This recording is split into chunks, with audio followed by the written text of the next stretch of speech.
Assalamualaikum warahmatullahi wabarakatuh. Alhamdulillahirabbil alamin. Qala Allah Ta'ala fi kitabihil karim, a'udzubillahi minasyaitonir rajim. Laqad khalaqnal insana fi ahsani taqwim, tsumma radatnahu asfala safilin ilal ladzina amanu wa amilus sholihat. Wassalatu wassalamu ala nabiyyina Muhammadin wa ala alihi wa ashabihi wa ummatihi ajmain. Sahabat sekalian, alhamdulillah kita bersyukur pada Allah berjumpa kembali di program Jejak Langkah episode ke-13. Hari ini kita akan melanjutkan kajian kita masih seputar haji dan pengorbanan. Karena kita sedang berada di hari-hari terakhir musim haji atau ritual peribadatan haji, di mana umat Islam yang berada di Tanah Suci, jamaah haji, sedang berada di hari tasyrik. Apa yang akan kita lakukan atau kita kaji pada episode kali ini, saya ingin memberikan beberapa klarifikasi terkait dengan kajian kita sebelumnya di Cangkir Tasawuf yang membahas tentang siapakah yang dikorbankan oleh Nabi Ibrahim itu. Anak yang mana? Apakah Ishak ataukah Ismail? Itu yang sudah kita kaji di episode yang lalu ya di Cangkir Tasawuf Modern. Ternyata di forum kita kemudian muncul sejumlah komentar, pertanyaan, dan permintaan untuk klarifikasi. Maka dalam kesempatan ini saya menyediakan episode Jejak Langkah yang ke-13 ini untuk memberikan beberapa klarifikasi itu. Ada 3 hal yang ingin kita lakukan kajiannya pada kesempatan kali ini. Yang pertama, ada yang mengatakan, membuat statement di dalam forum kita, bahwa sesungguhnya tidak perlu diperdebatkan siapakah yang dikorbankan oleh Nabi Ibrahim itu. Apakah Nabi Ishak ataukah Nabi Ismail, itu tidak penting katanya. Karena yang penting itu ya pokoknya berkorban. Siapapun, karena dua-duanya adalah anak Nabi Ibrahim dan kemudian memang terbukti tidak dikorbankan karena kedua-duanya pun kemudian digambarkan diganti dengan binatang ternak, binatang sembelihan. Apakah benar begitu? Apakah tidak penting untuk mengatakan dan menegaskan, memastikan siapa yang akan dikorbankan itu? Ismail atau Ishak ya. Nanti kita kaji dalam episode kali ini. Itu yang pertama. Yang kedua, kemudian ada muncul semacam komentar ya yang mengatakan bahwa Nabi Ismail itu sesungguhnya adalah tidak diakui sebagai anak yang sah. Dikarenakan Nabi Ismail ini dilahirkan dari hamba sahayanya Nabi Ibrahim dan Sarah waktu itu. Jadi seakan-akan di situ digambarkan atau mereka yang berkomentar itu mengatakan bahwa hamba sahaya waktu itu tidak menjadi istri sahnya Nabi Ibrahim. Dari mana datanya? Katanya diambilkan dari Alkitab, ya, kitab sucinya Nasrani. Nanti kita lihat, benarkah Siti Hajar itu dianggap sebagai hamba sahaya yang tidak dinikahi secara sah atau bukan istri sahnya Nabi Ibrahim. Nah, karena itu kemudian dikatakanlah Ismail itu bukan anak sahnya Nabi Ibrahim. Yang anak sahnya adalah Nabi Ishak. Begitu ya kata komentar itu. Maka kita akan melakukan klarifikasinya. Karena ini menjadi sangat penting supaya menjadi clear masalahnya ya, tidak menjadi abu-abu atau ragu-ragu. Oke, maka kita mulai saja kajian ini dari pertanyaan atau pernyataan yang kedua dan yang ketiga yang mengatakan bahwa katanya menurut Alkitab Hajar dan Ismail itu bukan istri dan anak sah dari Ibrahim. Oke, kita lihat dari kitab Kejadian yang menceritakan tentang hal itu. Kitab Kejadian pasal 16 ayat 3 mengatakan, jadi Sarai istri Abram itu mengambil Hajar hambanya orang Mesir itu, yakni ketika Abram telah 10 tahun tinggal di tanah Kanaan. Lalu memberikannya kepada Abram suaminya untuk menjadi istrinya. Ayat ini dengan sangat jelas menggambarkan kepada kita, menginformasikan bahwa Alkitab itu memberikan pengakuan bahwa Siti Hajar itu adalah istri sah dari Nabi Ibrahim atas saran istri pertamanya yaitu Sarah. Kenapa? Latar belakangnya adalah karena pada usia yang sudah sangat tua, sekitar 80 tahunan, ternyata Ibrahim, ya pasangan Ibrahim dan Sarah itu belum memiliki anak. Maka Sarah dan Ibrahim merasa galau karena tidak ada penerus dari syiar agama Ibrahim, ya, yang melanjutkan itu. Tidak ada penerusnya. Mereka galau dan kemudian Sarahlah yang menyarankan agar Ibrahim menikahi Hajar yang waktu itu memang hamba sahaya mereka. Kemudian diangkatlah sebagai istri yang kedua oleh Nabi Ibrahim. Jadi tidak benar kalau ada ungkapan yang mengatakan antara Ibrahim dengan Hajar itu terjadi hubungan yang di luar nikah. Itu sama sekali tidak benar meskipun ini disandarkan pada Alkitab, yaitu Perjanjian Lama di Kitab Kejadian. Ternyata di sana digambarkan bahwa Nabi Ibrahim itu memperistri Hajar dikarenakan saran dari istri pertamanya, yaitu Sarah.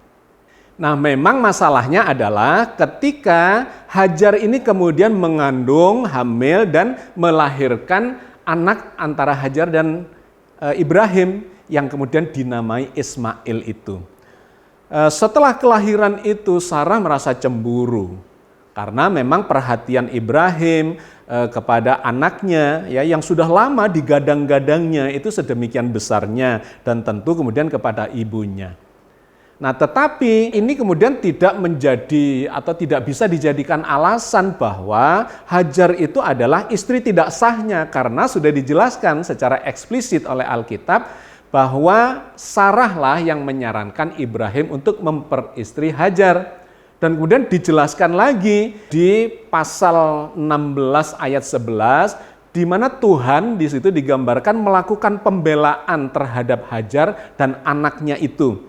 Kenapa? Karena Sarah kemudian dikarenakan kecemburuannya itu menindas Hajar dan anaknya. Dan kemudian mengusir, kemudian meminta kepada Ibrahim untuk memisahkan saja mereka. Nah, itu diberikan pembelaannya oleh Tuhan di dalam pasal 16 ayat 11. Di pasal 16 ayat 11 kemudian dikatakan, selanjutnya kata malaikat Tuhan itu kepadanya, engkau mengandung dan akan melahirkan seorang anak laki-laki dan akan menamainya Ismail. Sebab Tuhan telah mendengar tentang penindasan atasmu itu. Jadi di ayat 11 ini digambarkan di situ Tuhan memberikan pembelaan dikarenakan Sarah melakukan penindasan terhadap Hajar yang sebetulnya sebelumnya adalah atas saran dia untuk dinikahi Ibrahim. Nah, di situ digambarkan anaknya Hajar kemudian dinamai sebagai Ismail. Nah, pembelaan ini dilanjutkan lagi di ayat yang berbeda lagi. Di pasal 21 ayat 13 dikatakan, tetapi keturunan dari hambamu itu juga akan kubuat menjadi suatu bangsa karena ia pun adalah anakmu. Ayat ini dengan sangat jelas dan tegas mengatakan bahwa Ismail itu adalah anak Ibrahim meskipun dilahirkan dari hamba sahayanya. Kenapa? Karena hamba sahaya ini kemudian sudah dijadikan istri sahnya. Jadi sama sekali tidak benar ketika ada tudingan yang mengatakan Ismail itu adalah anak haramnya atau bukan anak sah dari Ibrahim, dan Siti Hajar itu adalah bukan istri sahnya Ibrahim. Itu tidak ada dasarnya.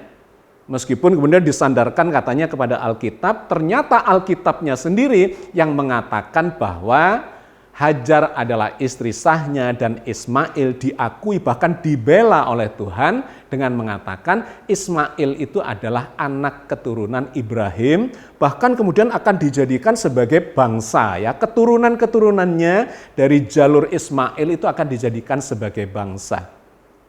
Nah, tentang hal ini kemudian diceritakan lebih banyak lagi di dalam rentetan ayat di dalam kitab Kejadian, bahwa Nabi Ibrahim itu memang bapaknya bangsa-bangsa, bukan hanya bangsa yang kemudian disebut Bani Israel, melainkan kemudian menurunkan salah satunya adalah bangsa Arab dari keturunan Nabi Ismail itu. Dalam kitab Kejadian pasal 17 ayat 3 sampai dengan ayat 7 digambarkan tentang hal itu. Lalu sujudlah Abram dan Allah berfirman kepadanya, "Dari pihakku inilah perjanjianku dengan engkau. Engkau akan menjadi bapak sejumlah besar bangsa. Karena itu namamu bukan lagi Abram, melainkan Abraham. Karena engkau telah kutetapkan menjadi bapak sejumlah besar bangsa. Aku akan membuat engkau beranak cucu sangat banyak. Engkau akan kubuat menjadi bangsa-bangsa, dan daripadamu akan berasal raja-raja. Aku akan mengadakan perjanjian antara aku dan engkau serta keturunanmu turun-temurun menjadi perjanjian yang kekal, supaya aku menjadi Allahmu dan Allah keturunanmu." Rentetan ayat di dalam pasal 17 ini dengan sangat jelas menggambarkan bahwa Nabi Ibrahim itu bukan hanya menurunkan Bani Israel, mulai dari Ishak, Yakub, kemudian Yusuf dan seterusnya dengan 12 anak yang menjadi keturunan atau 12 suku di kalangan Bani Israel itu. Dalam ayat ini jelas dikatakan bahwa Nabi Ibrahim itu adalah bapak dari sejumlah bangsa. Nah, yang demikian ini ternyata juga dibenarkan oleh Al-Quran, artinya ada kesesuaian sependapat bahwa Ibrahim itu memang bapaknya bangsa-bangsa, karena di situ keturunannya banyak dari 2 jalur. Satu dari jalur Nabi Ismail, anak pertamanya, dan yang kedua adalah dari jalur Nabi Ishak. Yang dari Nabi Ishak ini menurunkan nabi-nabi, ada raja-raja yang digambarkan oleh Alkitab itu. Sedangkan dari Ismail akan diturunkanlah penutupnya, yaitu Nabi Muhammad SAW. Di dalam surat Ali Imran ayat 65 Allah berfirman, "Ya ahlal kitabi lima tuhajjuna fi Ibrahima wa ma unzilati tauratu wa injilu illa min ba'dih afala ta'qilun." Wahai ahli kitab, mengapa kamu bantah-membantah tentang hal Ibrahim? Padahal Taurat dan Injil tidak diturunkan melainkan sesudah Ibrahim. Apakah kamu tidak berpikir?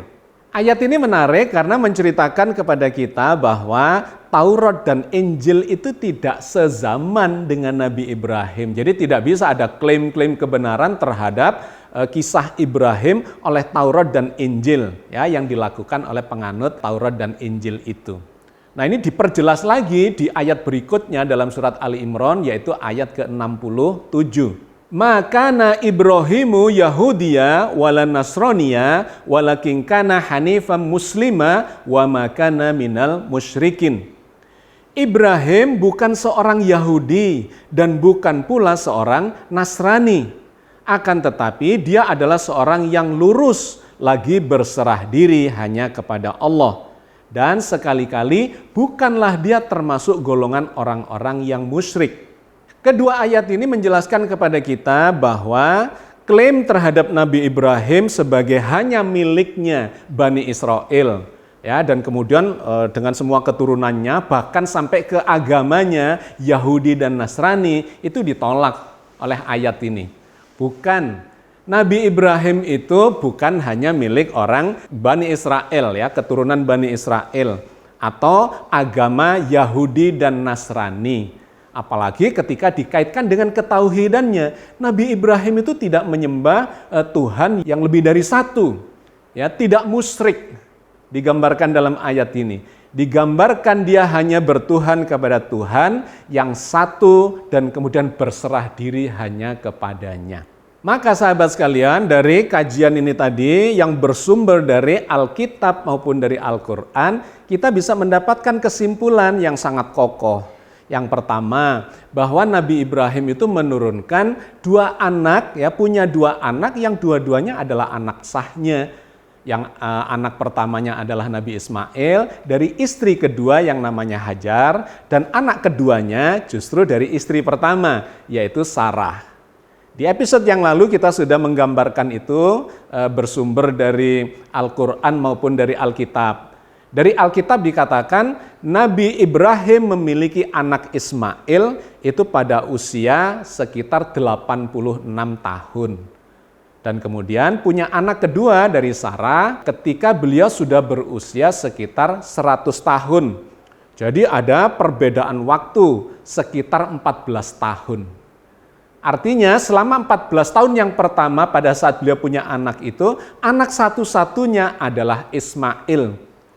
Anak satu-satunya, dan ini diakui oleh Alkitab sendiri meskipun Alkitab itu di ayat yang berbeda cenderung mengatakan Ishak. Tetapi itu kontradiktif dengan ayat yang lainnya lagi yang mengatakan bahwa Ismail itu adalah anak keturunan sah dari Ibrahim, dari istri yang sah atas saran istri pertamanya. Ya, Sarah yang mengatakan atau meminta Ibrahim mengawini Hajar. Nah, kemudian kesimpulan yang keduanya adalah keturunan Ibrahim inilah yang akan melahirkan bangsa-bangsa, bukan hanya bangsa Israel ya, Bani Israel, melainkan juga bangsa Arab yang keturunan Ibrahim dari jalur Nabi Ismail. Ini diakui oleh Alkitab dan kemudian dibenarkan juga oleh Al-Quran. Sehingga kita memiliki argumentasi yang kokoh tentang hal ini, bahwa semua itu adalah keturunan Nabi Ibrahim yang sah.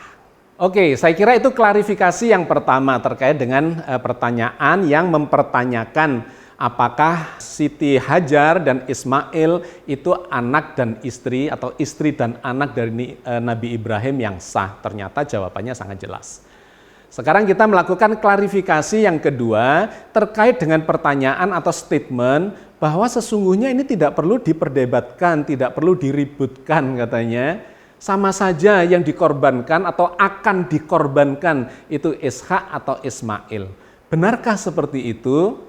Kalau kita mau berpikir yang komprehensif, yang dalam sudut pandang yang luas, maka itu tidak sama. Kenapa? Karena konsekuensinya itu sangat panjang. Ketika yang akan dikorbankan itu Ishak, maka konsekuensinya adalah pengorbanan itu berada bukan di Mekah, di Mina, dan kemudian di Arafah terkait dengan ibadah haji, melainkan itu terjadinya di Yerusalem, di Palestina sana. Sebaliknya, kalau kita kemudian berpendapat, mendapatkan kesimpulan bahwa yang akan dikorbankan itu adalah Ismail, maka ini menjadi alasan yang kokoh, argumentasi yang jelas, kenapa ada ritual haji. Karena semua itu ada sejarahnya. Kenapa ada ritual haji, ada hari raya haji, dan kemudian disebut juga sebagai hari raya kurban. Yaitu karena sejarahnya ini. Sejarah yang sangat erat terkait dengan Nabi Ismail.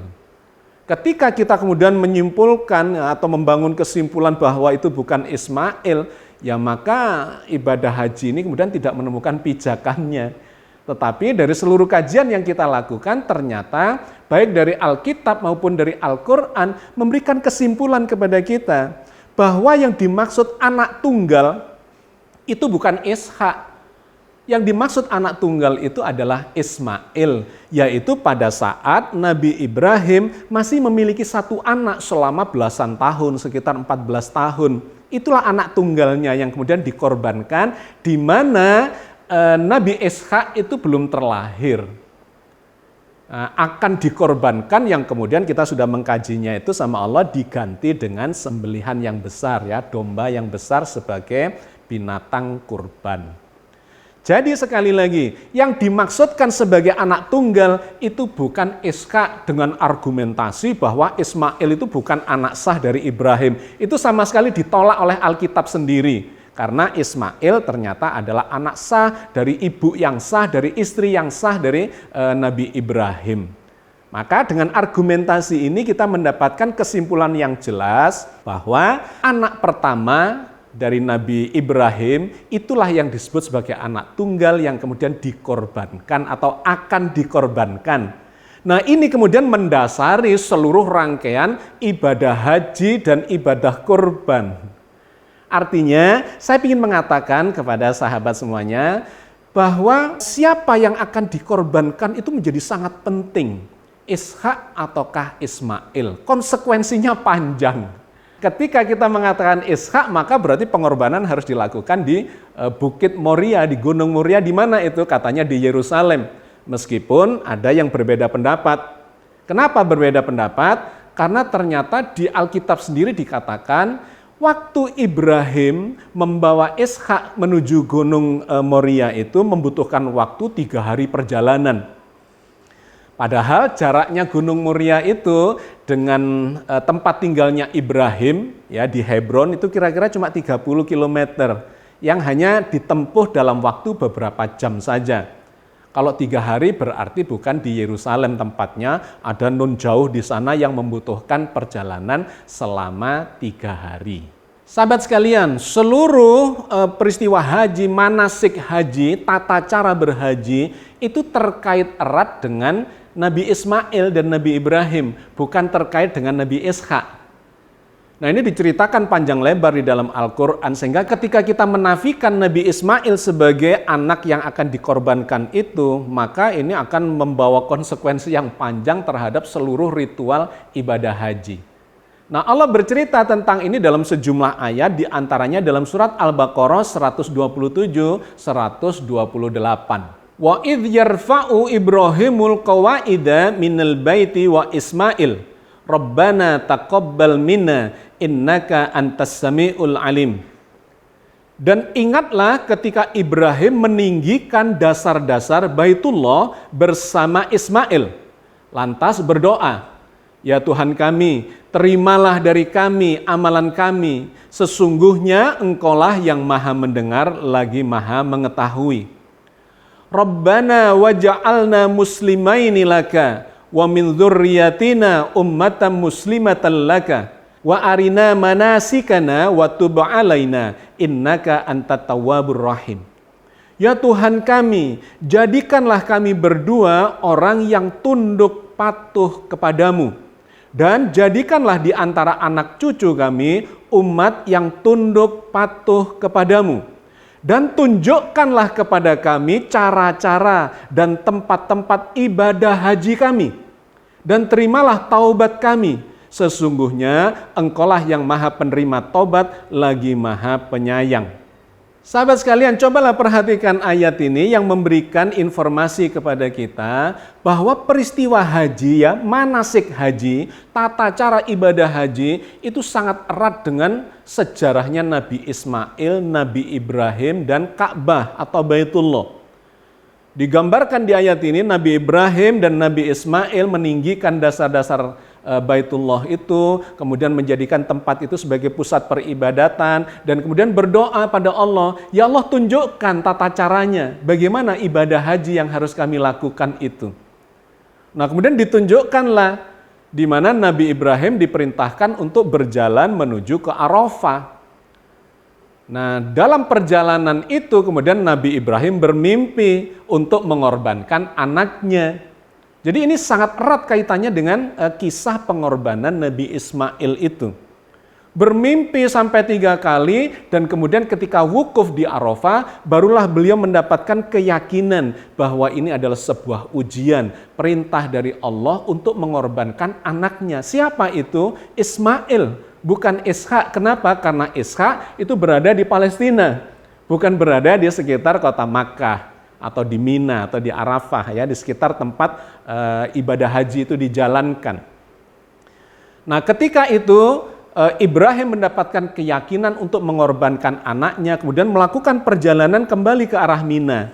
Di sanalah Nabi Ibrahim kemudian mengajak Nabi Ismail naik ke sebuah bukit, bukan bukit Moria, tetapi bukit Kurban atau Jabal Kurban. Nah di Jabal Kurban itu terjadilah peristiwa yang sudah kita bahas di episode yang lalu. Nabi Ibrahim akan mengorbankan anaknya dan kemudian Allah mengatakan cukup Ibrahim, gantilah dengan kibas, ditebus dengan kibas atau domba yang besar sebagai binatang kurban yang sudah biasa dilakukan oleh Nabi Ibrahim. Nah di Mina itu juga ada drama yang kemudian menjadi ritual haji, yaitu lempar jumroh. Melempar tugu ya, jamarot, jumroh akobah, ula, wusto gitu ya. Ada 3 jumroh yang menggambarkan ketika Nabi Ibrahim dirayu oleh setan untuk menggagalkan, membatalkan prosesi pengorbanan itu. Ujian pengorbanan itu digambarkan dilempari dengan kerikil-kerikil itu. Jadi ketika kita mengatakan bahwa yang akan dikorbankan bukan Ismail, ini semua kemudian menjadi tidak ada artinya. Padahal ini adalah manasik haji. Ya, sahabat sekalian, jadi menjadi sedemikian pentingnya untuk membuktikan dan meyakinkan, menegaskan bahwa sesungguhnya yang akan dikorbankan itu memang bukan Ishak, tetapi adalah Ismail.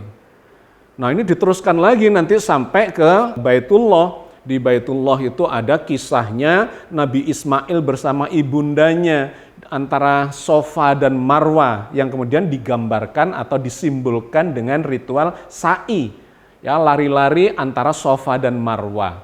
Kemudian bertawaf, ya, sebelum itu bertawaf di Ka'bah yang dilanjutkan dengan sa'i dan kemudian tahallul. Jadi sahabat sekalian, saya cuma ingin mengatakan bahwa menjadi sedemikian pentingnya untuk mendapatkan keyakinan, ketegasan, dan bukti-bukti ilmiah bahwa sesungguhnya memang yang akan dikorbankan itu adalah Nabi Ismail. Dengan demikian ini maka kemudian menjadi jelas, menjadi kokohlah ritual ibadah haji. Kenapa itu kita lakukan? Karena bersandar pada sejarah, ya, drama keberserah dirian keluarga Ibrahim yang ada di sekitar Mekah itu. Nabi Ibrahim, Hajar, dan Ismail. Sahabat sekalian, maka kita kemudian mendapatkan gambaran backgroundnya. Kenapa peristiwa haji itu juga disebut sebagai hari raya kurban. Ya, jadi sebutan hari raya ini ada dua, hari raya haji dan hari raya kurban. Karena memang peristiwa haji, manasik haji, ya, seluruh ritual itu sangat erat kaitannya dengan cerita atau kisah keteladanan Nabi Ibrahim, Nabi Ismail, dan Siti Hajar. Maka Allah berfirman di dalam surat Al-Hajj ayat 33 dan ayat 34. Lakum fiha manafi'u ila ajalim musamman, thumma mahilluha ilal baitil atik. Bagi kamu pada binatang-binatang hadyu atau kurban, itu ada beberapa manfaat sampai kepada waktu yang ditentukan. Kemudian tempat wajib serta akhir masa menyembelihnya adalah setelah sampai di Baitul Atik atau Baitullah. Walikulli ummatin ja'alna mansakal liyadhkuru smallahi ala ma razaqahum mim bahimatil an'am fa ilahukum ilahu wahidun falahu aslimu wa basyiril muhbitin. Dan bagi setiap umat telah kami syariatkan penyembelihan kurban supaya mereka menyebut nama Allah terhadap binatang-binatang ternak yang telah direzekikan Allah kepada mereka. Maka Tuhanmu ialah Tuhan yang Maha Esa.